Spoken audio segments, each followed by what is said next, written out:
नमस्कार, news India देख रहे हैं आप। मैं हूं आपके साथ पूजा अग्रवाल। राजधानी एक्सप्रेस में आप सभी का स्वागत है। शुरुआत खबरों के साथ करेंगे। मुख्यमंत्री भगवंत मान ने किया दीनानगर का दौरा। दीनानगर में रेलवे ओवरब्रिज का उद्घाटन किया गया है, जहां पर 51 करोड़ 74 लाख रुपए से तैयार हुआ ये ओवरब्रिज यातायात को सुचारू करने में होगा मददगार साबित। तो देखिए, ऐतिहासिक शहर दीनानगर में यातायात को सुचारू बनाने के लिए सीएम भगवंत मान ने एक ओवरब्रिज का उद्घाटन किया है। बता दें कि दीनानगर रेलवे स्टेशन के पास अमृतसर पठानकोट रेलवे सेक्शन पर बना रेलवे ओवरब्रिज सीएम ने लोगों को समर्पित कर दिया है।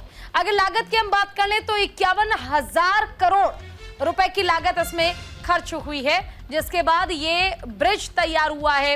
इसका निर्माण अमृतसर पठानकोट रेलवे सेक्शन पर C60 लेवल क्रॉसिंग पर किया गया है। इसमें रेलवे वाले हिस्से से जुड़ती सड़कों का नाम भी शामिल है, जिस पर पूरा पैसा प्रदेश सरकार ने ही खर्च किया है।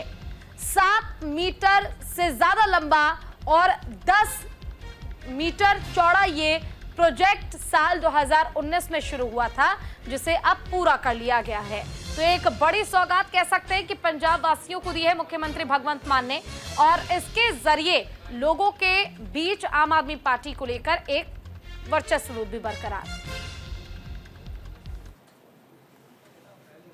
करोड़ 74 लाख रुपये की लागत पंजाब सरकार की, टोटल फंडिंग पंजाब सरकार की है। ये जड़ा रेलवे ओवरब्रिज बनया, ये सरकारां दा फर्ज बनता है। ये कोई आसान नहीं हैगा, ये फर्ज है कि लोगों को सहूलतां मिलन। किते कोई ओवरब्रिज, किते अंडरब्रिज, किते कोई होर सहूलत होवे तो सरकार दा फर्ज बनता कि देवे। मैं पिछले 3 दिन दी गल्लां तुसीं गिन लो, पिछले 3 दिन दी। वहीं मंत्री बिक्रम ठाकुर ने सीएम सैनी से मुलाकात की है। वंदे भारत ट्रेन में हुए दोनों नेताओं की मुलाकात। हिमाचल के पूर्व उद्योग मंत्री रह चुके हैं बिक्रम ठाकुर। एक साथ दिल्ली जा रहे हैं दोनों नेता। दोनों नेताओं ने एक दूसरे का हालचाल जाना है, जिसकी तस्वीरें भी साझा की गई है। वो तस्वीर हम आपको दिखा रहे हैं। हिमाचल के पूर्व उद्योग मंत्री हैं बिक्रम ठाकुर, जिनके साथ हरियाणा के मुख्यमंत्री नायब सिंह सैनी की मुलाकात हुई है। दोनों वंदे भारत ट्रेन में बैठे हुए थे और दोनों यहां से दिल्ली के लिए जा रहे थे, जिस दौरान दोनों की एक शिष्टाचार मुलाकात हुई और दोनों ने एक दूसरे का हालचाल भी जाना है।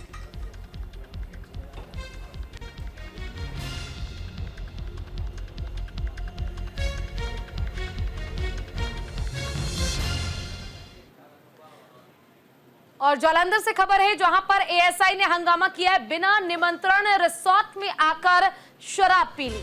एएसआई ने लोगों के साथ की बदतमीजी। आप विधायक ने एसएसपी से शिकायत की है। तो देखिए, जालंधर पुलिस के एएसआई समेत 5 पुलिसकर्मियों ने एक रिसोर्ट में घुसकर हंगामा किया। बता दें कि पतारा थाना क्षेत्र के एएसआई समेत 5 पुलिसकर्मी बिना निमंत्रण के एक रिसोर्ट में घुस गए और इसके बाद वहां पर मौजूद लोगों के साथ बदतमीजी भी की, जिसके बाद लोगों ने हंगामा कर एएसआई का फोन छीन लिया। रिसोर्ट में मौजूद आप विधायक रमन अरोड़ा ने जब उनसे सवाल पूछा तो एएसआई कई बार अपना बयान बदलने लगा और इसके बाद विधायक रमन अरोड़ा ने इसकी शिकायत एसएसपी अंकुर गुप्ता से कर दी। वहीं पतारा थाना क्षेत्र के प्रभारी इंस्पेक्टर बलजीत सिंह ने कहा कि पुलिसकर्मी सरकारी ड्यूटी के लिए वहां गए थे। उन्हें सूचना थी कि शिवसेना नेता उस स्थान पर आ रहे हैं, इसलिए वो वहां गए थे। पुलिसकर्मी के संबंध में उन्हें कोई शिकायत नहीं मिली है, इसलिए अभी तक मामले में कोई कार्रवाई नहीं की गई है।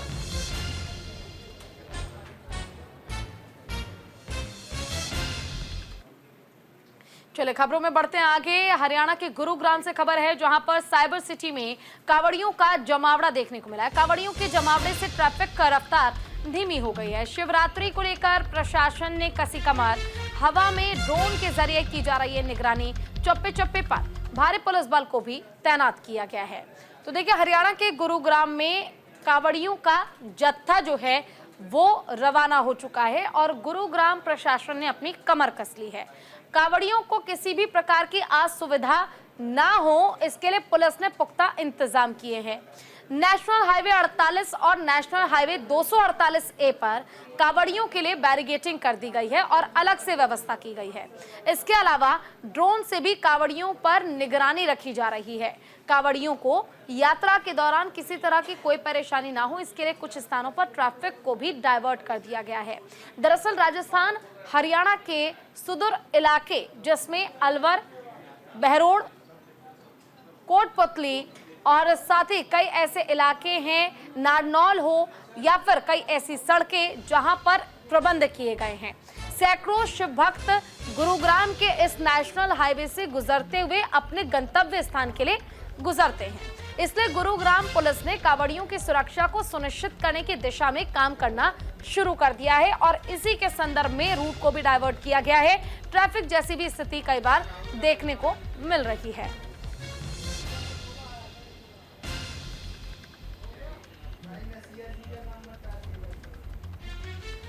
ये जो 2 तारीख को हमारी शिवरात्रि है, उसके संबंध में कमिश्नर ऑफ पुलिस श्री विकास अरोड़ा जी के आदेशानुसार ट्रैफिक पुलिस द्वारा व साथ में अन्य सिविल प्रशासन व अन्य पुलिस कंसर्न पुलिस थानों की सहायता से हमने सरहौल बॉर्डर से लेकर गुड़गांव डिस्ट्रिक्ट के अंदर कांवड़ियों के लिए एक अलग से ट्रैफिक चलने के लिए लाइन बनाई गई है, जिसमें हमने कोन लगाकर और कोन के अंदर रस्सियां और कुछ साइन बोर्ड लगाकर रास्ता बनाया गया है ताकि कांवड़ी यात्री जो भी हैं वो आसानी से वहां से क्रॉस कर सके, उन्हें किसी प्रकार के व्हीकल की दिक्कत ना आए। तो देखिए, पटियाला जेल से हरप्रीत सिंह की रिहाई हो चुकी है। सांसद अमृतपाल सिंह का भाई है हरप्रीत सिंह ड्रग्स केस में गया था जेल। गुपचुप तरीके से उसके साथी लेकर हुए रवाना, किसी को भी नहीं दी गई इस बात की जानकारी। तो देखिए, फिलहाल सांसद अमृतपाल सिंह का भाई हरप्रीत जो हाल ही में गिरफ्तार किया गया था, उसे रिहा किया गया है। गुपचुप तरीके से उसके साथी उसे लेकर हुए हैं रवाना, किसी को भी इस बात की जानकारी नहीं दी गई है। आपको बताते चलें कि पटियाला जेल से हरप्रीत सिंह की रिहाई हो चुकी है, जिसके बाद गुपचुप तरीके से जो दोस्त हैं, जो परिजन हैं, वो उन्हें वहां से लेकर रवाना हुए हैं। खबरों का सिलसिला लगातार जारी, आप कहीं मत जाइए, वक्त छोटे से ब्रेक का है, जल्द लौटेंगे ब्रेक के बाद एक बार फिर से स्वागत आप सभी का। बीजेपी एससी मोर्चा के प्रदेश अध्यक्ष और विधायक सत्यप्रकाश जरावता पटौदी पहुंचे हैं, जहां उन्होंने कई गांव का दौरा किया, जिस दौरान लोगों ने विधायक जरावता का गाजे बाजे और फूल मालाओं के साथ स्वागत किया। बता दें कि पटौदी में 4 अगस्त को बीजेपी की रैली होने वाली है, जिसमें हरियाणा के मुख्यमंत्री नायब सिंह सैनी पहुंचेंगे, जिसका निमंत्रण देने पटौदी विधानसभा में बीजेपी विधायक जरावता पहुंच रहे हैं। वहीं एक सभा को संबोधित करते हुए विधायक जरावता ने कहा कि बीजेपी सरकार में हरियाणा के ग्रामीण क्षेत्रों का चौमुखी विकास हो रहा है। बीजेपी ने भाई भतीजावाद को खत्म कर दिया है और मोदी जी के योजनाओं को जन जन तक पहुंचाया जा रहा है।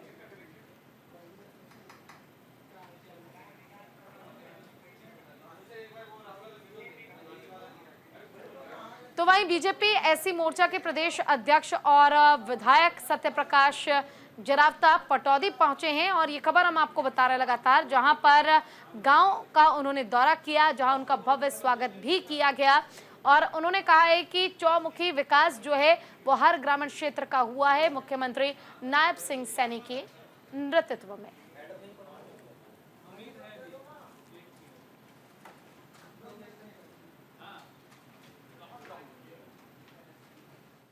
लोगों में उत्साह है क्योंकि यहाँ पर माननीय मनोहर लाल जी उन्होंने अपने बेहतरीन काम किए और आदरणीय नायब सिंह सैनी जी ने जिस तरह से पंचायतों के लिए और इलाके के लिए, आम जनता के लिए जिस तरह से दरवाजे खोले हैं, ये अपने आप में विशाल है।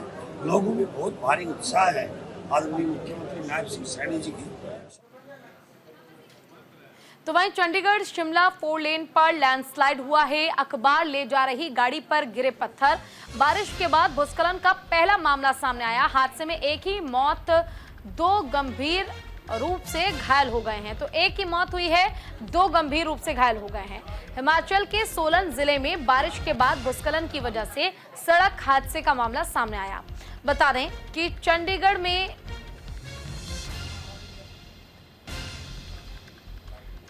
चंडीगढ़ शिमला 4 लेन पर यह हादसा हुआ है।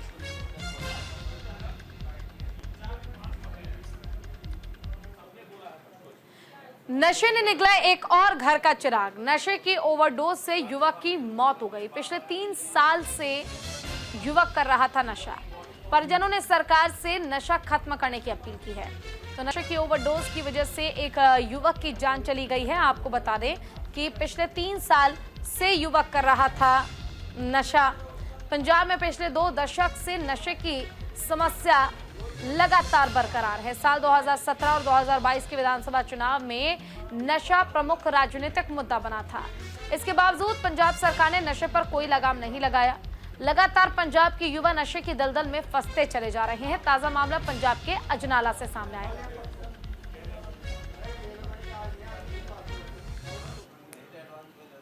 मेरा बेटा है। अच्छा मुंडा मनजीत मसीह ड्राइवरी करता है। अच्छा ਹੁਣ ਡਰਾਈਵਰੀ ਦਿਹਾੜੇ ਆਏ ਹੁਣ ਕਦੀ ਕਦੀ ਜਾਂਦਾ ਰਾਤ 6 ਵਜੇ ਦਾ ਨਿਕਲਿਆ ਮੇਰੇ ਨਾਲ ਹੀ ਸ਼ੱਕਰ अच्छा ਤੇ ਕਦੇ ਉਹ ਛੱਕੀ ਵੱਲ ਜਾ ਕੇ ਨੇ ਕਰ ਲਿਆ ਉਹ ਕੰਮ ਜਿਹੜਾ ਅੱਜ ਕੱਲ੍ਹ ਚੱਲਿਆ ਤੁਹਾਨੂੰ ਪਤਾ ਟੀਕਾ ਠਾ ਗਈ अच्छा जी ਟੀਕਾ ਜਿਹੜੇ ਹੁਣ ਦੱਸਣਾ ਕੀ ਹੋਰ ਉਦਾਂ ਸਾਡੇ ਕੇ ਮਰ ਗਿਆ अच्छा जी ਬਸ ਇਹੋ ਜਿਹਾ ਬਾਈ ਸਾਨੂੰ ਬਣਿਆ ਵੀ ਕਿਸੇ ਦੱਸਿਆ ਤੇ अच्छा जी ਉਹਦੇ ਸਾਨੂੰ ਹੁਣ ਪਤਾ ਲੱਗਾ ਸਾਨੂੰ ਪਤਾ ਨਹੀਂ ਇਹਦਾ ਪਤਾ ਵੇਖ ਕੇ ਹਟ ਗਏ अच्छा जी ਬਸ ਇਹੋ ਗੱਲ ਹੁਣ ਚੁੱਕ ਲਿਆ ਇਹ ਕੱਲ ਦਾ ਹੀ ਲੱਭਣ ਹੀ ਨਹੀਂ ਡਿਆ ਕਿਤੇ ਤੇ ਟੀਕੇ ਲਾ ਲਏ ਤੇ ਖਤਮ ਹੋ ਗਿਆ ਟੀਕੇ ਲਾਉਂਦੇ ਹੀ ਇਹ ਹਟਦੇ ਹੀ ਨਹੀਂ ਤੇ ਇਹ ਹੋਈ ਅਰਦਾਸ ਕਰਦੇ ਆ ਮੰਗ ਕਰਦੇ ਆ ਵੀ ਜਿਹੜਾ ਵੀ ਕਿਸੇ ਦਾ ਬੱਚਾ ਰੱਬ ਉਹਨਾਂ ਨੂੰ ਕਿਤੇ ਬੁੱਧੀ ਦੇ। वहीं दिल्ली, उत्तर प्रदेश सहित कई राज्यों में भारी बारिश का दौर जारी है। मौसम विभाग के अनुसार बारिश का सिलसिला आज भी जारी रहेगा। उत्तराखंड में 1 अगस्त तक भारी बारिश का अनुमान है। वहीं हिमाचल प्रदेश के किन्नौर में भी भारी बारिश जारी है, जिससे यहां भूस्खलन की घटना देखने को मिल रही है। यहां रिस्पा गांव स्थित रिस्पा नाला उफान पर आ चुका है, जिसके चलते गांव से संपर्क कट गया है। किन्नौर के नदी नाले उफान पर है, जिससे लोगों पर संकट के बादल मंडराने लगे हैं।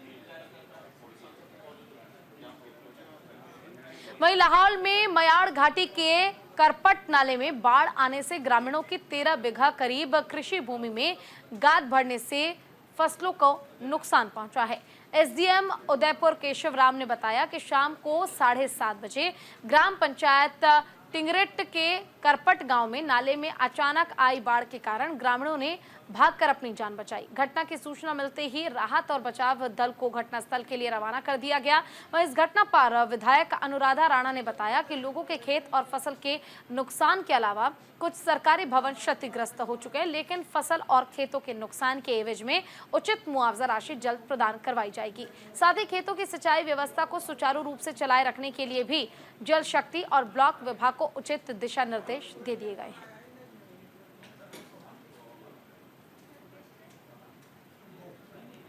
वहीं गुरुग्राम से सबसे व्यस्त सदर बाजार के जैकमपुरा में सीवर ओवरफ्लो यहाँ के निकासियों के लिए, यहाँ के जो निवासी है माफ कीजिएगा, उनके लिए काफी ज्यादा परेशानियां हो रही हैं। सीवर ओवरफ्लो होने से गलियों में गंदा पानी जमा हो गया है, जिसके चलते यहाँ के निवासी घर में कैद होने को मजबूर हैं।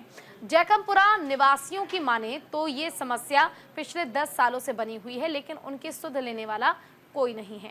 गलियों में जमा सीवर का गंदा पानी स्कूली बच्चों के लिए परेशानी का सबब बनता जा रहा है। सुबह स्कूल जाने वाले बच्चे इसी गंदे पानी से गुजरने को मजबूर हो जाते हैं। स्थानीय निवासियों ने इसकी शिकायत नगर निगम के अधिकारियों से लेकर वार्ड के पार्षद तक से की है, लेकिन समस्या जस की तस बनी हुई है। निगम अधिकारियों का कहना है कि जैकमपुरा में सीवर का कार्य किया जा रहा है, जिसके चलते सीवर ओवरफ्लो हो रहे हैं। कार्य पूरा होते ही स्वयं ही समस्याओं को दूर कर दिया जाएगा।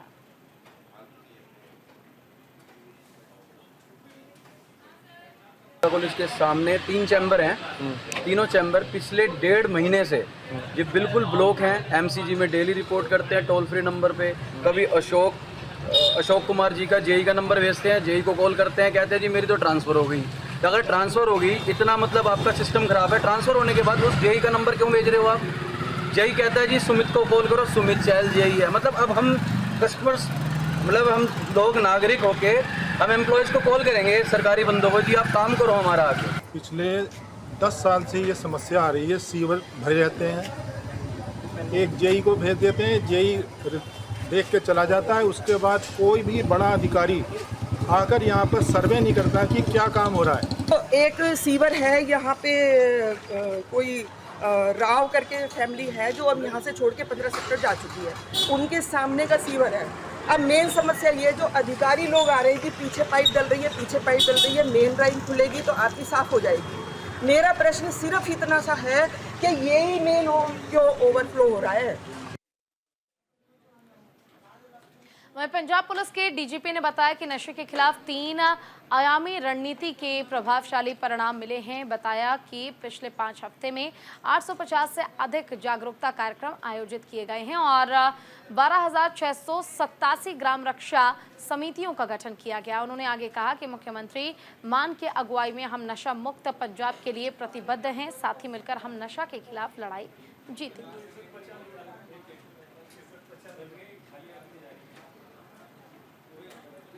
ਨੂੰ ਪੀਪਲਸ ਮੂਵਮੈਂਟ ਬਣਾਉਣ ਦੀ ਮੁਹਿੰਮ ਹੈ।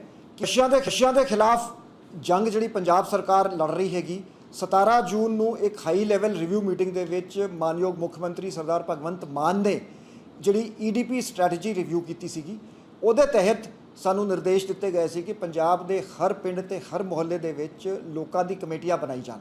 ਸੋ ਤਕਰੀਬਨ 93% ਪਿੰਡਾਂ ਤੇ ਮੁਹੱਲਿਆਂ 'ਚ 12,000 ਤੋਂ ਉੱਪਰ ਕਮੇਟੀਆਂ ਬਣ ਚੁੱਕੀਆਂ। एक जी नशिया के खिलाफ लड़ाई नू पीपल्स मूवमेंट बनाने की मुहिम है कि पुलिस प्रशासन लोगों को नाल लैके नशिया के खिलाफ लड़ाई लड़ी जाऊगी।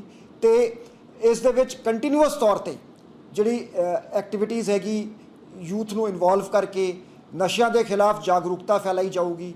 ਜਿਹੜੇ ਵਨरेबल सैक्शनस हैगे उन्होंने आइडेंटिफाई करके उन्होंने ट्रीटमेंट कराया जाएगा। ਜਿਹੜੇ विक्टिम्स है नशिया के खिलाफ। तो वहीं प्रधानमंत्री नरेंद्र मोदी ने मन की बात कार्यक्रम में रोहतक के लाखन माजरा गांव की महिलाओं का खास तौर पर जिक्र किया। प्रधानमंत्री मोदी ने हथकरघा उद्योग की तरफ तारीफ करते हुए कहा कि ये महिलाएं आज आर्थिक रूप से आत्मनिर्भर बन रही हैं। उन्नति सेल्फ हेल्प ग्रुप से जुड़कर इन महिलाओं ने अपनी आर्थिक स्थिति में सुधार किया है और इनके हाथों से बने हुए सामान दूसरे राज्यों में भी बेचे जा रहे हैं और इन महिलाओं के हाथों से बने सामानों की मांग अब विदेश में भी होने लगी है। आपको बता दें कि 7 साल के पहले 10 महिलाओं ने उन्नति सेल्फ हेल्प ग्रुप बनाकर शुरुआत की थी। समूह में कपड़ों पर हाथ से पेंटिंग और हथकरघा से बने सामान जो हैं वो बेचे जाते हैं। ये सर हमने 2016 में हमारी ब्लॉक पेंटिंग की ट्रेनिंग हुई थी सर, तो उसी के साथ साथ हमने फिर अपना ये काम शुरू किया था सर। इसी में जैसे हमारी 35 लेडीजों की ट्रेनिंग हुई थी, पर उसमें से हम 20 लेडीज अपना ये काम शुरू कर रहे हैं सर। न्यूज़ देखी थी, न्यूज़ आर्टिकल में देखा था कि प्रधानमंत्री नरेंद्र मोदी ने भी इनका सराहना की थी, तो उसके थ्रू मैं यहाँ आया हूँ। यहाँ के मेरे को पता चला कि ये फ्री ऑफ कॉस्ट में यहाँ सिखा रहे हैं। 2016 में ब्लॉक प्रिंटिंग का काम सीखा था, वो SHG में जुड़कर किया था सर। इसमें जुड़कर हमें बहुत सारे फायदे हुए और हमें पता चला कि हम भी ये लेडीज बाहर निकल सकते हैं। तो हम बहनों ने 15-20 बहनों ने मिलके हैंड ब्लॉक पेंटिंग का काम शुरू किया था, जो कि हरियाणा राज्य आजीविका मिशन के तहत हमारे रोहतक डिस्ट्रिक्ट के जो DPM विनोद धनखड़ जी है, उन्होंने ये ट्रेनिंग फ्री दिलवाई थी हमें। और इसी के साथ बुलेटिन में इतना ही। नमस्कार।